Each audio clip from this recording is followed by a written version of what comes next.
So in this video, I want to go over questions 17 through 21. I think we might skip question 20, but yeah, work through these questions here from 14.4 and during this video. Okay, so question 17: when the displacement of a mass on a spring is half the amplitude, what fraction of the mechanical energy is kinetic energy, and what fraction is potential? We know when an object is at max amplitude that all of its energy is potential for a spring, spring potential energy. So when it's at max amplitude, we know that, let's write this as E total is equal to 1/2 kx squared. Or Ka squared, we should say.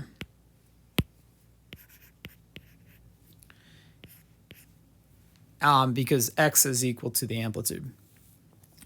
And that's at max amplitude, right?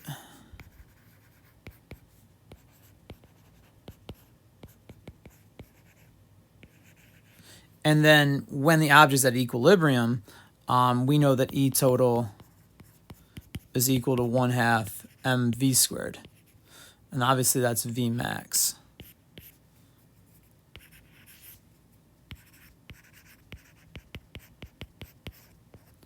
All right. So when the displacement of a mass on a spring is at half the amplitude, what are the energy percentages? We know it's not going to be 50-50. And the reason for that is because of the squaring that is going on here. It's actually going to be slightly more kinetic energy, when you're at half amplitude. So that's what we're expecting for an answer here. Let's go ahead and look at y with the math here. So we're saying that I guess the best way to do this is E total is 1/2 Ka squared, and we know that the object is at half the amplitude, so it has a potential energy of 1/2 K 1/2 amplitude squared. Now we know these two aren't equal, right? So there's going to be some number here, I'll just call it x right now, times the total energy, which is right here. That's going to equal this this amount of potential spring potential energy. And we just want to know what percent it is. If we know the percent of potential energy of the spring, then we know how much is kinetic energy, right? Because those are the only two types of energy we have. So we're under the understanding that E total is always equal to potential energy of the spring.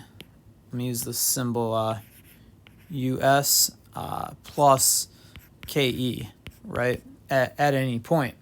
But there's just certain points where it's all kinetic equilibrium, or it's all potential energy of the spring at the amplitude. So coming back to this then, what if we learn what x is here, we know the percent of the total. Okay, so let's go ahead then and simplify this right side. We'll go ahead and square that. So if we got to square the half as well, so we end up with 1/4, and we obviously end up with a squared. Multiply across, we get 1/8 Ka squared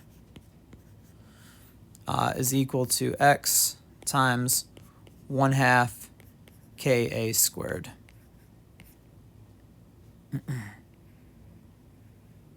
All right, so what we can do, or what we can see right away, is the Ka squared is going to cancel off both sides.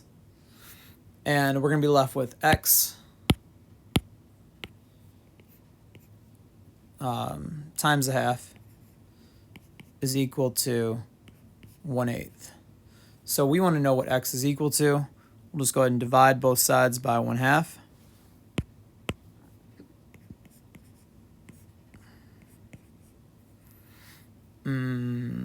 Okay, cancel those. And we can see here, or should be able to see, maybe we can't see. Let's just go ahead and multiply by the reciprocal. So the reciprocal, we have a fraction on the bottom of our fraction. So the reciprocal of 1/2 is 2/1. So we're going to have 1/8 times 2/1, which we should be able to see is equal to 2/8, which is just 1/4. So we can see that x is equal to 0.25. So what we're saying then is 1/2 the amplitude is equal to 0.25 times the total amount of energy. So that means 25% of the energy is potential energy of a spring.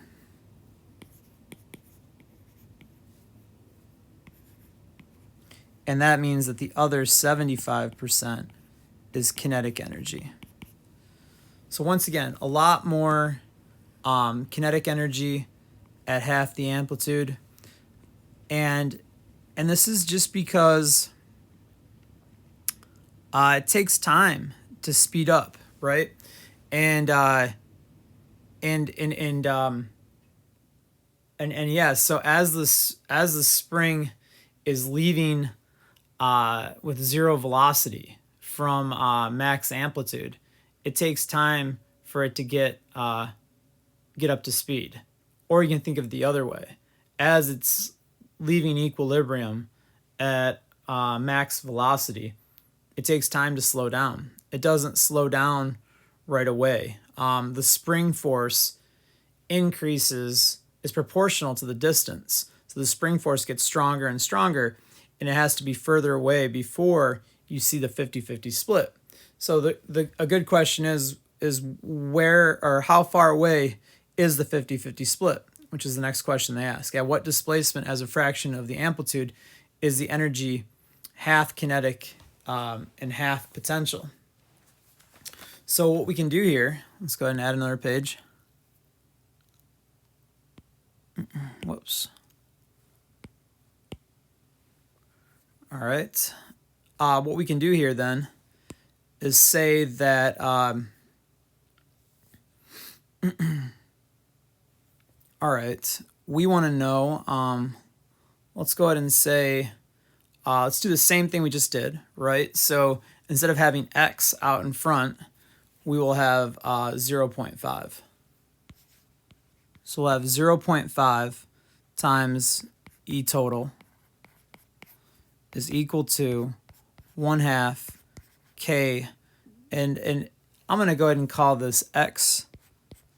So we'll just say x squared, because we don't know what it is. I think when we solve for it, we're going to solve for it in terms of our amplitude. So, all right. E total we know is 1/2 Ka squared, which is what we just saw a second ago. We then have 1/2 Kx squared on this side. So you can see it's nice with the math here. Cancel the halves, cancel the K, and we're left with 0.5 times the amplitude squared is equal to x squared. Now we want to know what x is equal to. So let's go ahead and square root both sides and solve for x here.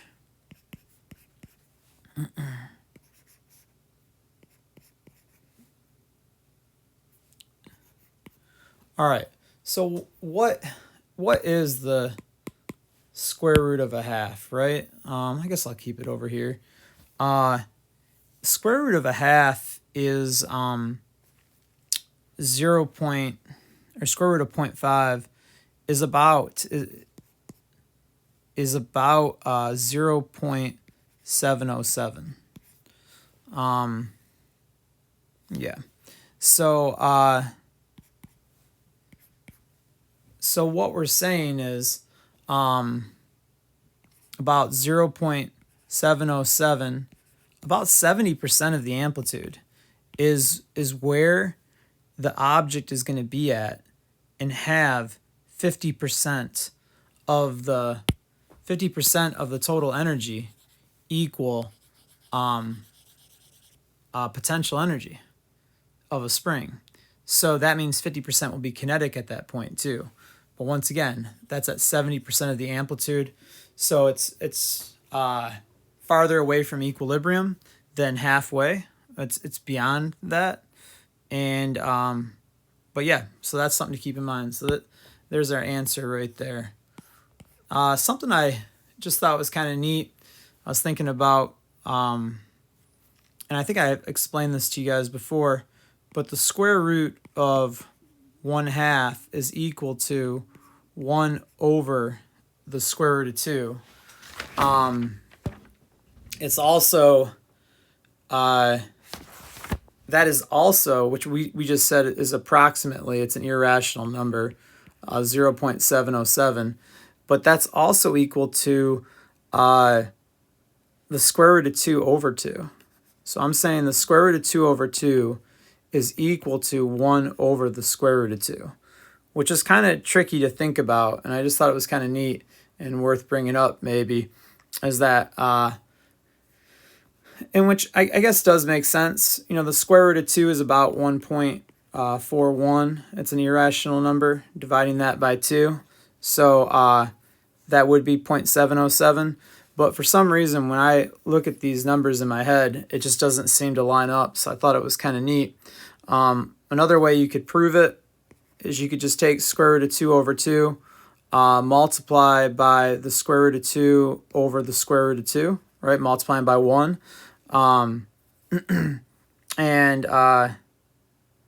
that would go ahead and give you, right? Let's see.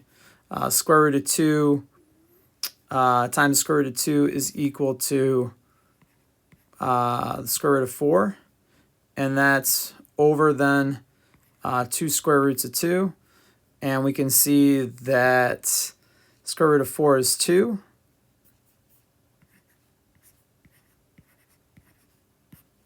Cancel your 2's. And you're left with 1 over the square root of 2. So I just thought that was interesting. And if you already knew that, then that's great. But what we're saying there is square root of 2 over 2 is the same as 1 over the square root of 2. All right.